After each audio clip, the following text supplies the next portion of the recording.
च सुरद्रुमं श्रीमारुतात्मसम्भूतं विद्युत्काञ्चनसन्निभं पीनवृत्तं महाबाहुं सर्वशत्रुनिवारणं रामप्रियतमं देवं भक्ताभीष्टप्रदायकम्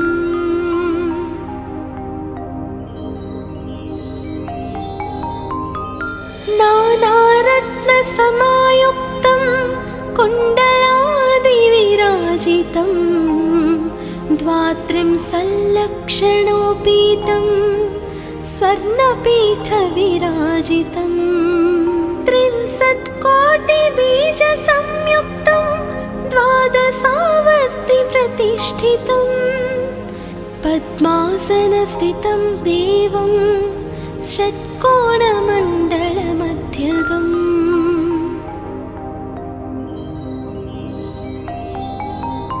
चतुर्भुजं महाकायं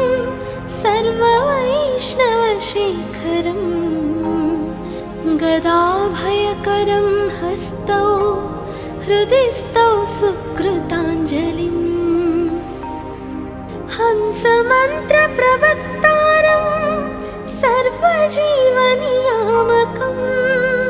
प्रभञ्जनशब्दवाच्येन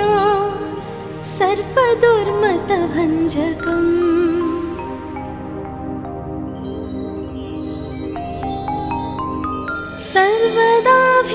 सर्वदाभीष्टदातारं सतां वै दृढमहवे अञ्जनागर्भशम्भूतं सर्वशास्त्रविशारदं कपीनां प्राणदातारं सीतान्वेषणतत्परम् अक्षादिप्राणहन्तारं लङ्कादहनतत्परम्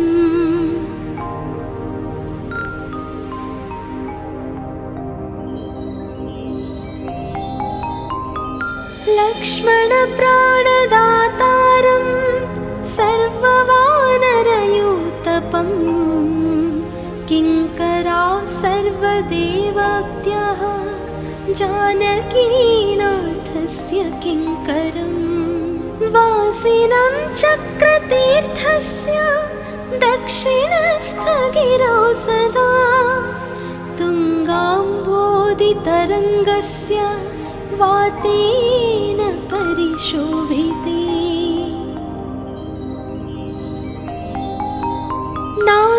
नानादेशगतैः सद्भिः सेव्यमानं नृपोत्तमैः धूपदीपादिनैवेद्यैः पञ्चकाद्यैश्च शक्तितः भजामि श्रीहनुमन्तं हेमकान्तिसमप्रभं व्यासतीर्थयतीन्द्रेण पूजितं च विधानतः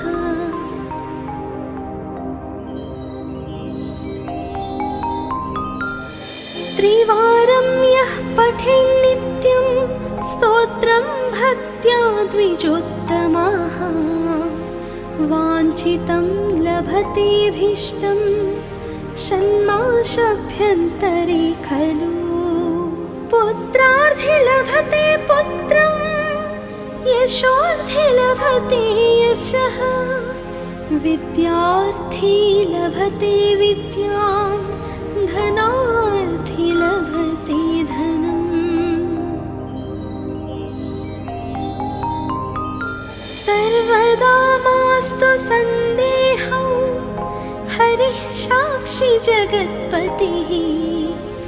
यः करोति यत्र सन्देहं स याति नरकं ध्रुवम् यन्त्रोद्धारकस्तोत्रं षोडशश्लोकसंयुतं श्रवणं कीर्तनं वा सर्वपापैः प्रमुच्यते इति श्री व्यासराजकृत यन्त्रोद्धारक हनुमत्स्तोत्रं सम्पूर्णम्।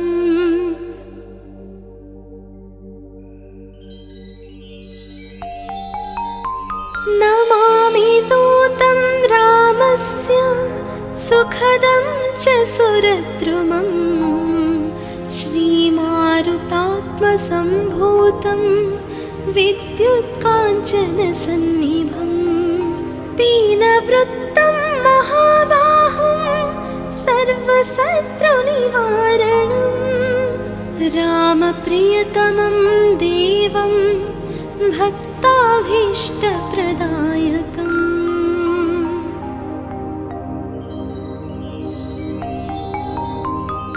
नानारत्नसमायुक्तं कुण्डलादिविराजितं द्वात्रिंशल्लक्षणोपीतं स्वर्णपीठविराजितं 63,000,000बीजसंयुक्तं द्वादशावर्तिप्रतिष्ठितं पद्मासनस्थितं देवं षट्कोणमण्डलमध्यगम्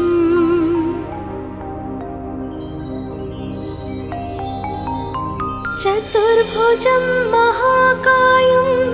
सर्ववैष्णवशेखरं गदाभयकरं हस्तौ हृदिस्थौ सुकृताञ्जलिं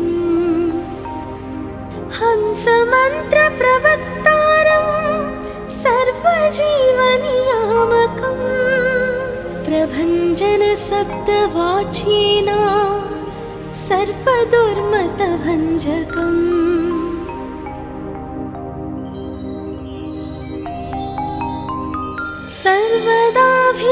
सर्वदाभीष्टदातारं सतां वै दृढमहवे अञ्जनागर्भशम्भूतं सर्वशास्त्रविशारदं कपीनां प्राणदातारं सीतान्वेषणतत्परम्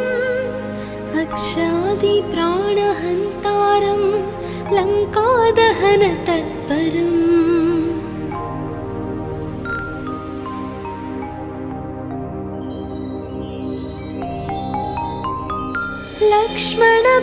लक्ष्मणप्राणदातारं सर्ववानरयूतपं किङ्करा सर्वदेवत्याः जानकीनाथस्य किङ्करं वासिनं चक्रतीर्थस्य दक्षिणस्थगिरौ सदा तुङ्गाम्बोधितरङ्गस्य वातेन परिशोभिते नानादेशगतै सत्तिः सेव्यमानं नृपोत्तमैः धूपदीपादिनैवेद्यैः पञ्चकाद्यैश्च शक्तितः भजामि श्रीहनुमन्तं हेमकान्तिसमप्रभं व्यासतीर्थयतीन्द्रेण पूजितं च विधानतः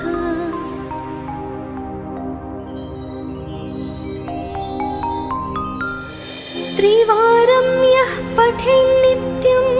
स्तोत्रं भक्त्या द्विजोत्तमः वाञ्छितं लभतेऽभीष्टं षण्मासाभ्यन्तरे खलु पुत्रार्थे लभते पुत्रं यशोर्थे लभते यशः विद्यार्थी लभते विद्यां धनार्थी लभते धनम् सर्वदा मास्तु सन्देहौ हरिः साक्षी जगत्पतिः यः करोति यत्र सन्देहं स याति नरकं ध्रुवम् यन्त्रोद्धारकस्तोत्रं षोडशश्लोकसंयुतं श्रवणं कीर्तनं वा सर्वपापैः प्रमुच्यते इति श्री व्यासराजकृत यन्त्रोद्धारक हनुमत्स्तोत्रं सम्पूर्णम्।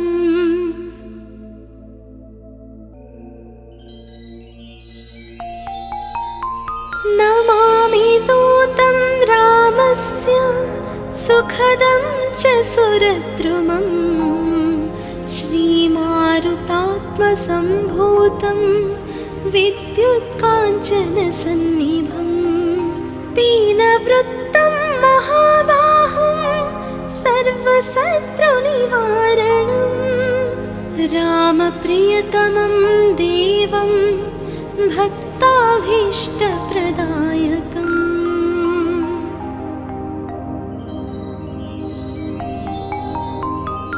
नानारत्नसमायुक्तं कुण्डलादिविराजितं द्वात्रिंशल्लक्षणोपीतं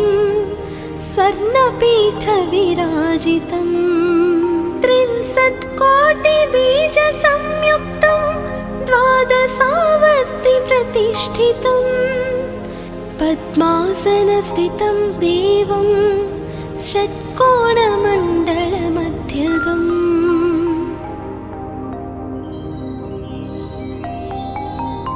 चतुर्भुजं महाकायं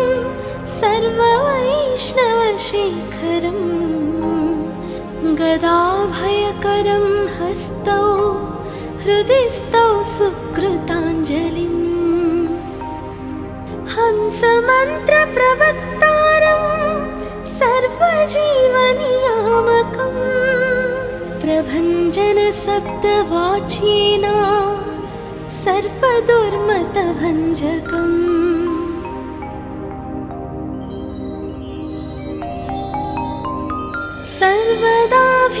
सर्वदाभीष्टदातारं सतां वै दृढमहवे अञ्जनागर्भशम्भूतं सर्वशास्त्रविशारदं कपीनां प्राणदातारं सीतान्वेषणतत्परम् अक्षादिप्राणहन्तारं लङ्कादहनतत्परम्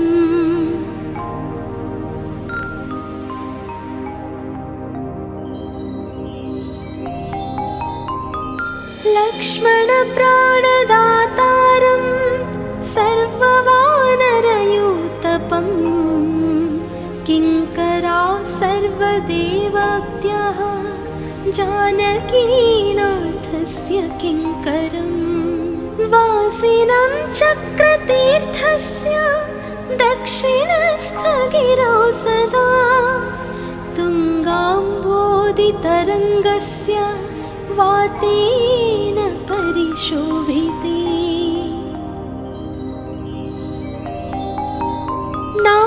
नानादेशगतैः सत्तिः सेव्यमानं नृपोत्तमैः धूपदीपादिनैवेद्यैः पञ्चकाद्यैश्च शक्तितः भजामि श्रीहनुमन्तं हेमकान्तिसमप्रभं व्यासतीर्थयतीन्द्रेण पूजितं च विधानतः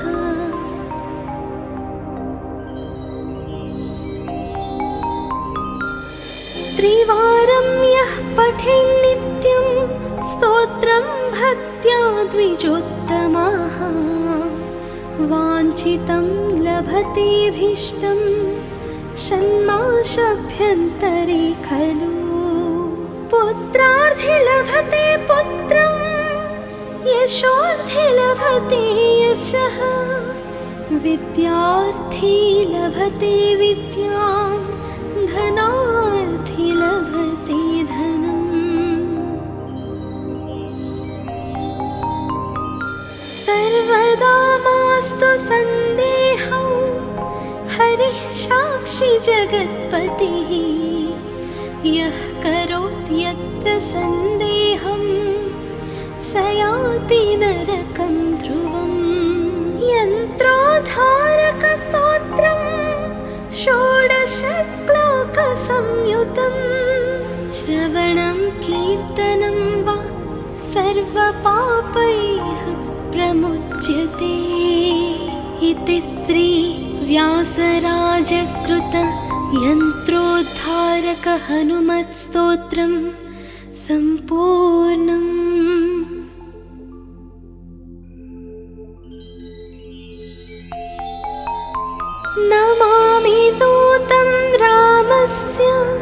सुखदं च सुरद्रुमं श्रीमारुतात्मसम्भूतं विद्युत्काञ्चनसन्निभं पीनवृत्तं महाबाहुं सर्वशत्रुनिवारणं रामप्रियतमं देवं भक्ताभीष्टप्रदायकम्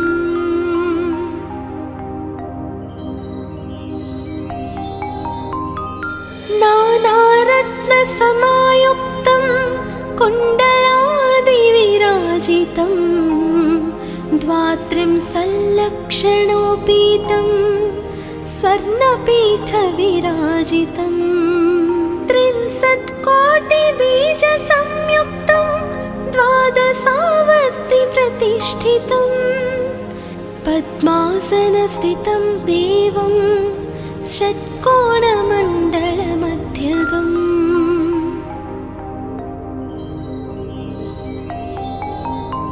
चतुर्भुजं महाकायं सर्ववैष्णवशेखरं गदाभयकरं हस्तौ हृदि स्तौ सुकृताञ्जलिं हंसमन्त्रप्रवक्तारं सर्वजीवनियामकं प्रभञ्जनशब्दवाच्येन सर्वदुर्मतभञ्जकम्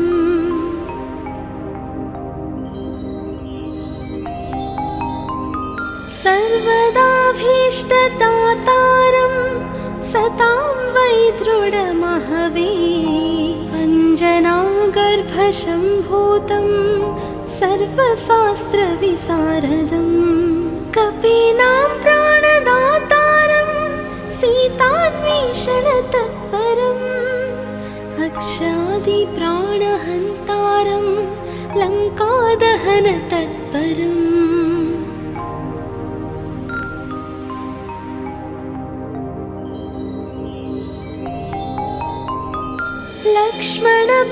लक्ष्मणप्राणदातारं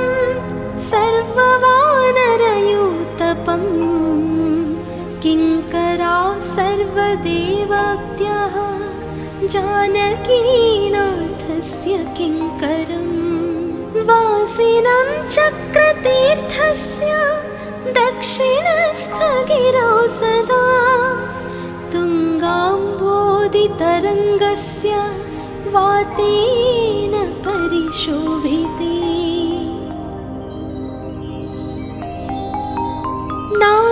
नानादेशगतैः सत्तैः सेव्यमानं नृपोत्तमैः धूपदीपादिनैवेद्यैः पञ्चकाद्यैश्च शक्तितः भजामि श्रीहनुमन्तं हेमकान्तिसमप्रभं व्यासतीर्थयतीन्द्रेण पूजितं च विधानतः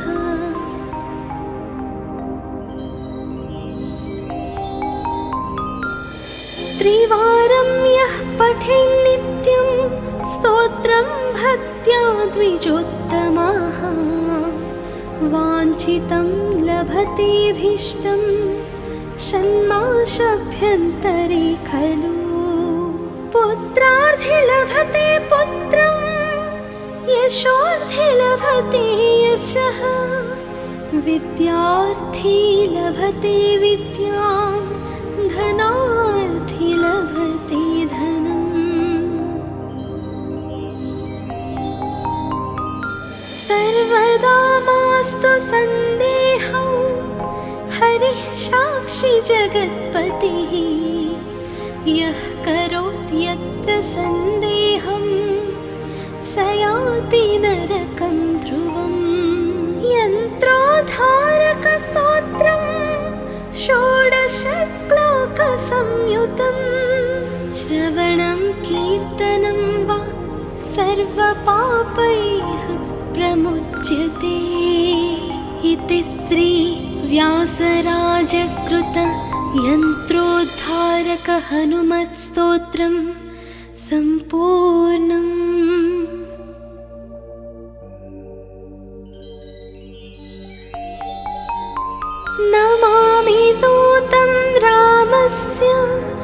सुखदं च सुरद्रुमं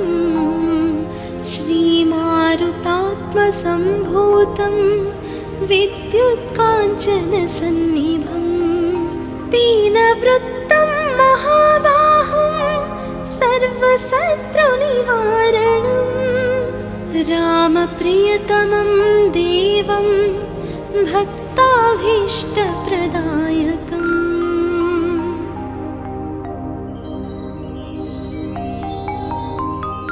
नानारत्नसमायुक्तं कुण्डलादिविराजितं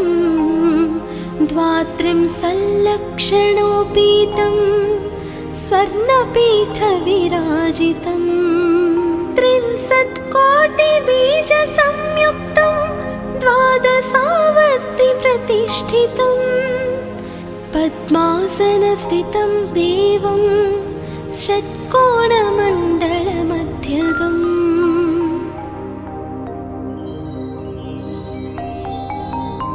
चतुर्भुजं महाकायं सर्ववैष्णवशेखरं गदाभयकरं हस्तौ हृदि स्तौ सुकृताञ्जलिं हंसमन्त्रप्रवक्तारं सर्वजीवनियामकं प्रभञ्जनशब्दवाच्येन सर्वदुर्मतभञ्जकम्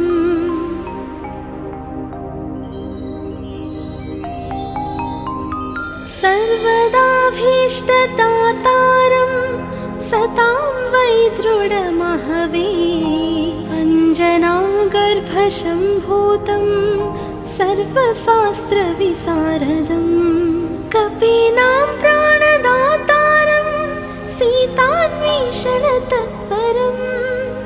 अक्षादिप्राणहन्तारं लङ्कादहनतत्परम्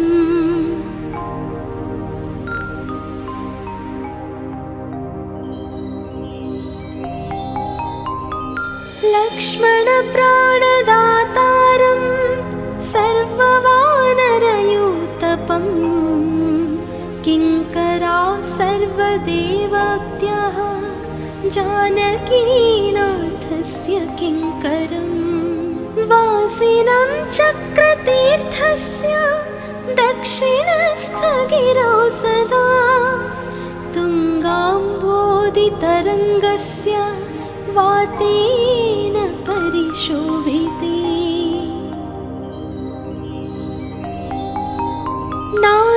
नानादेशगतैः सत्तिः सेव्यमानं नृपोत्तमैः धूपदीपादिनैवेद्यैः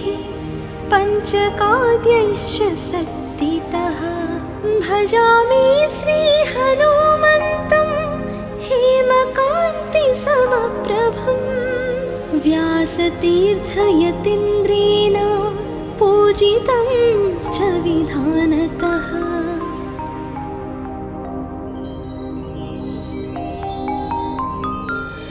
त्रिवारं यः पठेन्नित्यं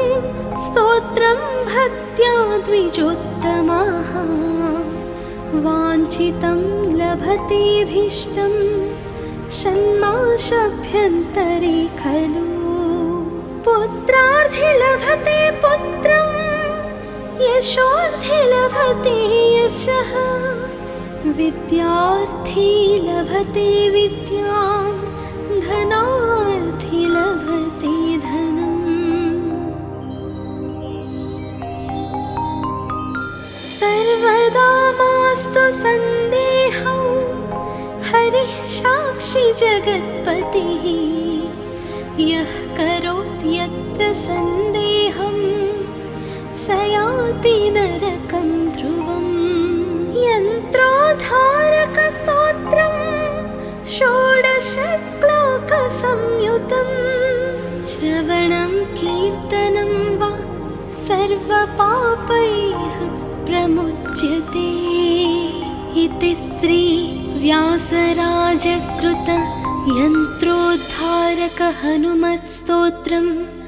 सम्पूर्णम्।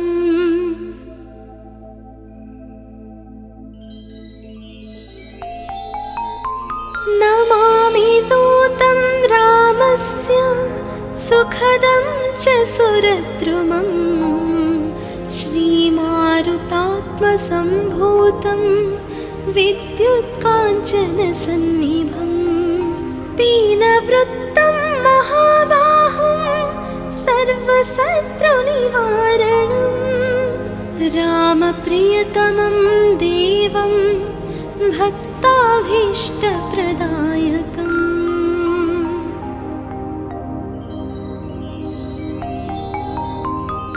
नानारत्नसमायुक्तं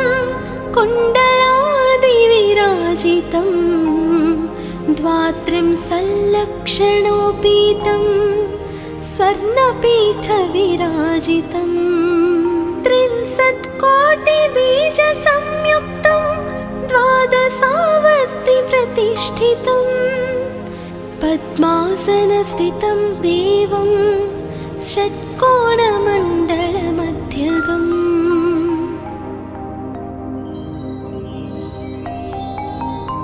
चतुर्भुजं महाकायं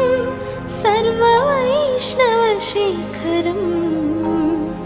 गदाभयकरं हस्तौ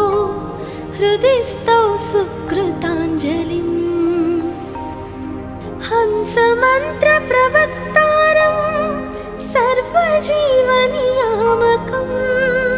प्रभञ्जनशब्दवाच्येन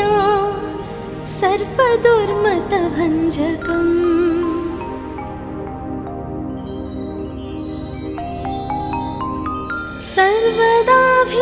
सर्वदाभीष्टदातारं सतां वै दृढमहवे अञ्जनागर्भशम्भूतं सर्वशास्त्रविशारदं कपीनां प्राणदातारं सीतान्वेषणतत्परम् अक्षादिप्राणहन्तारं लङ्कादहनतत्परम्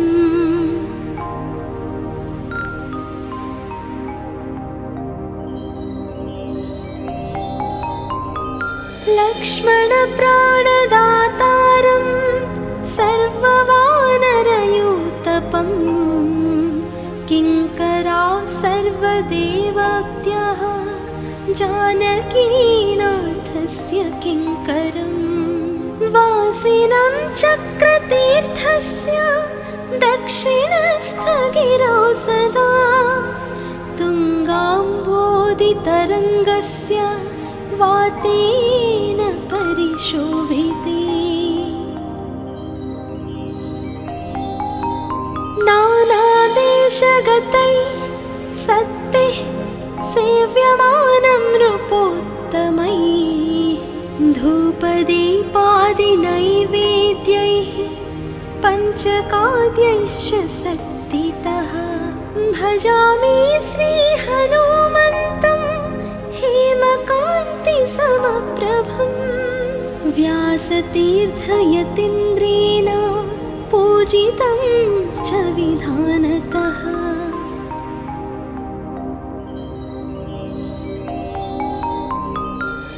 त्रिवारं यः पठेन्नित्यं स्तोत्रं भक्त्या द्विजोत्तमः वाञ्छितं लभतेऽभीष्टं षण्मासाभ्यन्तरे खलु पुत्रार्थे लभते पुत्रं यशोर्थे लभते यशः विद्यार्थी लभते विद्यां धनार्थी लभते धनम् सर्वदा मास्तु सन्देहौ हरिः साक्षी जगत्पतिः यः करोति यत्र सन्देहं स याति नरकं ध्रुवम् यन्त्रोद्धारकस्तोत्रं षोडशश्लोकसंयुतं श्रवणं कीर्तनं वा सर्वपापैः प्रमुच्यते इति श्री व्यासराजकृत यन्त्रोद्धारक हनुमत्स्तोत्रं सम्पूर्णम्।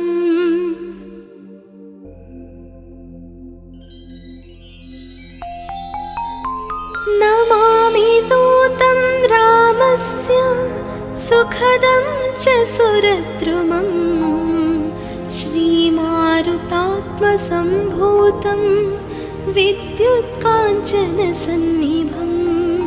पीनवृत्तं महाबाहुं सर्वशत्रुनिवारणम् रामप्रियतमं देवं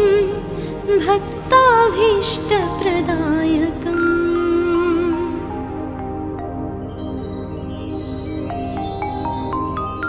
नानारत्नसमायुक्तं कुण्डलादिविराजितं द्वात्रिंशल्लक्षणोपीतं स्वर्णपीठविराजितं 63,000,000बीजसंयुक्तं द्वादशावर्तिप्रतिष्ठितं पद्मासनस्थितं देवं षट्कोणमण्डलमध्यगम्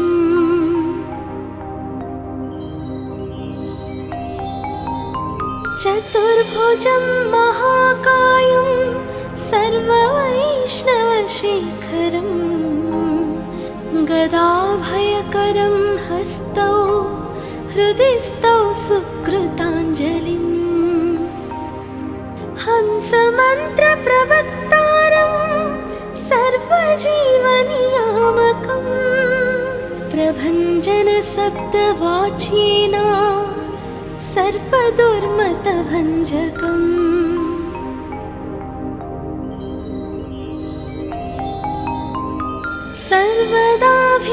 सर्वदाभीष्टदातारं सतां वै दृढमहवे अञ्जनागर्भशम्भूतं सर्वशास्त्रविशारदं कपीनां प्राणदातारं सीतान्वेषणतत्परम् अक्षादिप्राणहन्तारं लङ्कादहनतत्परम्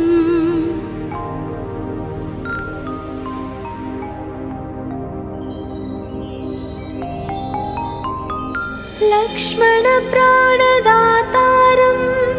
सर्ववानरयूतपं किङ्करा सर्वदेवत्याः जानकीनाथस्य किङ्करम् वासिनं चक्रतीर्थस्य दक्षिणस्थगिरौ सदा तुङ्गाम्बोधितरङ्गस्य वातेन परिशोभिते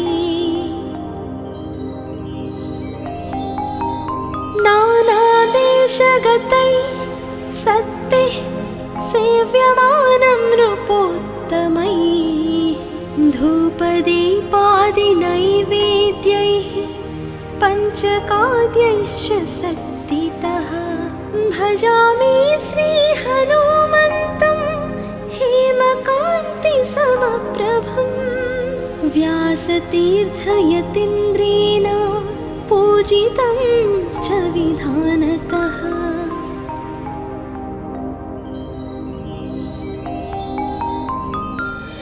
त्रिवारं यः पठेन्नित्यं स्तोत्रं भक्त्या द्विजोत्तमः वाञ्छितं लभतेऽभीष्टं षण्मासाभ्यन्तरे खलु पुत्रार्थे लभते पुत्रं यशोर्थे लभते यशः विद्यार्थी लभते विद्यां धनार्थी लभते धनम् सर्वदा मास्तु सन्देहौ हरिः साक्षी जगत्पतिः यः करोति यत्र सन्देहं स याति नरकं ध्रुवम् यन्त्रोद्धारकस्तोत्रं षोडशश्लोकसंयुतं श्रवणं कीर्तनं वा सर्वपापैः प्रमुच्यते इति श्री व्यासराजकृत यन्त्रोद्धारक हनुमत्स्तोत्रं सम्पूर्णम्।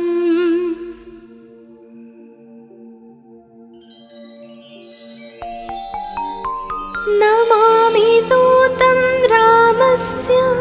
सुखदं च सुरद्रुमं श्रीमारुतात्मसम्भूतं विद्युत्काञ्चनसन्निभं पीनवृत्तं महाबाहुं सर्वशत्रुनिवारणं रामप्रियतमं देवं भक्ताभीष्टप्रदायकम्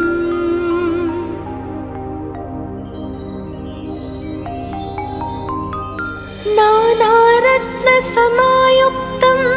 कुण्डलादिविराजितं द्वात्रिंशल्लक्षणोपीतं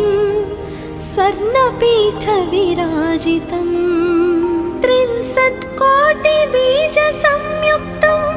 द्वादशावर्तिप्रतिष्ठितं पद्मासनस्थितं देवं षट्कोणमण्डलमध्यगम्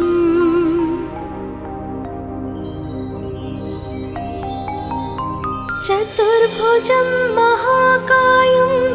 सर्ववैष्णवशेखरं गदाभयकरं हस्तौ हृदि स्तौ सुकृताञ्जलिम् हंसमन्त्रप्रवक्तारं सर्वजीवनियामकं प्रभञ्जनशब्दवाच्येन सर्वदुर्मतभञ्जकम्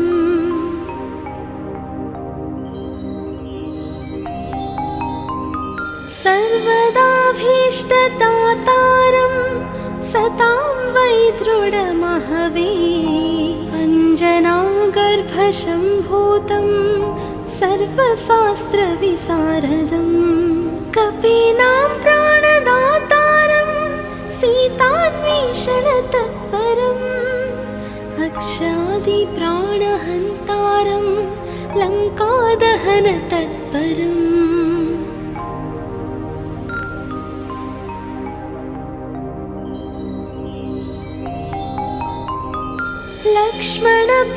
लक्ष्मणप्राणदातारं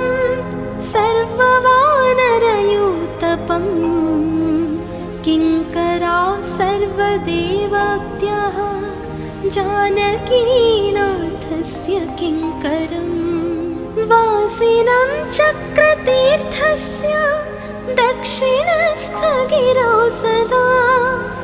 तुङ्गाम्बोधितरङ्गस्य वातेन परिशोभिते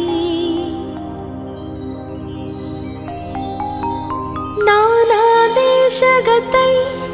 सद्भिः सेव्यमानं नृपोत्तमैः धूपदीपादिनैवेद्यैः पञ्चकाद्यैश्च शक्तितः भजामि श्रीहनुमन्तं हेमकान्तिसमप्रभं व्यासतीर्थयतीन्द्रेण पूजितं च विधानतः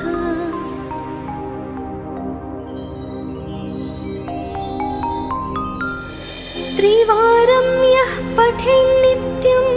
स्तोत्रं भक्त्या द्विजोत्तमः वाञ्छितं लभतेऽभीष्टं षण्मासाभ्यन्तरे खलु पुत्रार्थे लभते पुत्रं यशोर्थे लभते यशः विद्यार्थी लभते विद्यां धनार्थी लभते धनम् सर्वदा मास्तु सन्देहौ हरिः साक्षी जगत्पतिः यः करोति यत्र सन्देहं स याति नरकं ध्रुवम् यन्त्रोद्धारकस्तोत्रं षोडशश्लोकसंयुतं श्रवणं कीर्तनं वा सर्वपापैः प्रमुच्यते इति श्री व्यासराजकृत यन्त्रोद्धारक हनुमत्स्तोत्रं सम्पूर्णम्।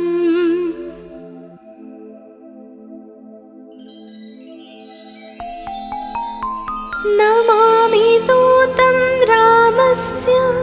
सुखदं च सुरद्रुमं श्रीमारुतात्मसम्भूतं विद्युत्काञ्चनसन्निभं पीनवृत्तं महाबाहुं सर्वशत्रुनिवारणं रामप्रियतमं देवं भक्ताभीष्टप्रदायकम्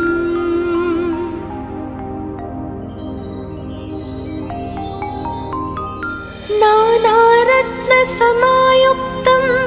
कुण्डलादिविराजितं द्वात्रिंशल्लक्षणोपीतं स्वर्णपीठविराजितं 30,000,000,बीजसंयुक्तं द्वादशावर्तिप्रतिष्ठितं पद्मासनस्थितं देवं षट्कोणमण्डलमध्यगम्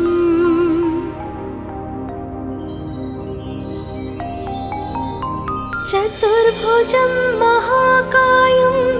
सर्ववैष्णवशेखरं गदाभयकरं हस्तौ हृदिस्थौ सुकृताञ्जलिं हंसमन्त्रप्रवक्तारं सर्वजीवनियामकं प्रभञ्जनशब्दवाच्येन सर्वदुर्मतभञ्जकम्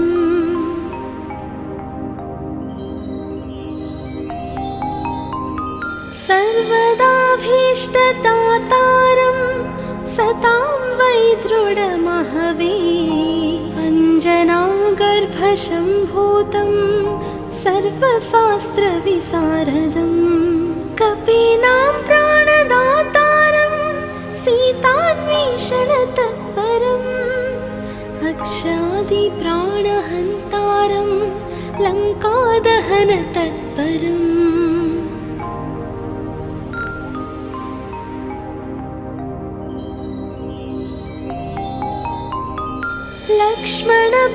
लक्ष्मणप्राणदातारं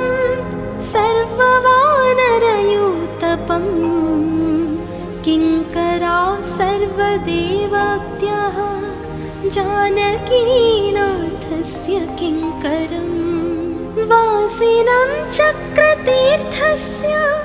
दक्षिणस्थगिरौ सदा तुङ्गाम्बोधितरङ्गस्य वातेन परिशोभिते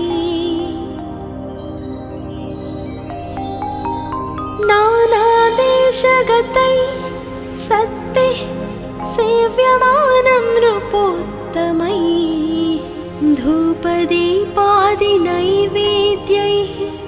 पञ्चकाद्यैश्च शक्तितः भजामि श्रीहनुमन्तं हेमकान्तिसमप्रभं व्यासतीर्थयतीन्द्रेण पूजितं च विधानतः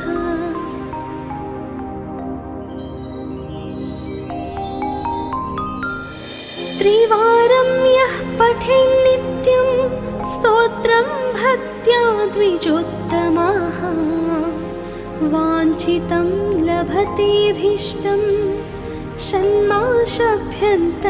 खलु पुत्रार्थे लभते पुत्रं यशोर्थे लभते यशः विद्यार्थी लभते विद्यां धनार्थी लभते धनम् सर्वदा मास्तु सन्देहौ हरिः साक्षी जगत्पतिः यः करोति यत्र सन्देहं स याति नरकं ध्रुवम् यन्त्रोद्धारकस्तोत्रं षोडशश्लोकसंयुतं श्रवणं कीर्तनं वा सर्वपापैः प्रमुच्यते इति श्री व्यासराजकृत यन्त्रोद्धारक हनुमत्स्तोत्रं सम्पूर्णम्।